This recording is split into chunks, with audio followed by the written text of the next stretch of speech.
Dito talaga humihina yung aking tuhod kapag ulan na. Kung pwede lang, lumipad, iliparin ko ito para hindi ako umakyat. Nakakapagod. Masakit kaya sa pa.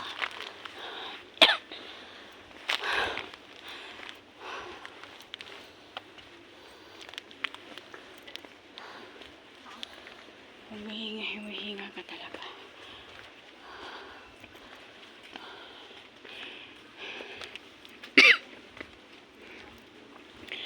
Sobra. Imagine mo yan. Oh, 38.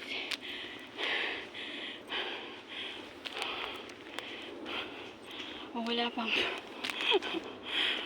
minute. Pero pagod na maglakad. Ang sakit sa paa. Ang hirap ko yung umakyat. Alam mo yon? Hindi mo yung lalakarin mo. Yan o.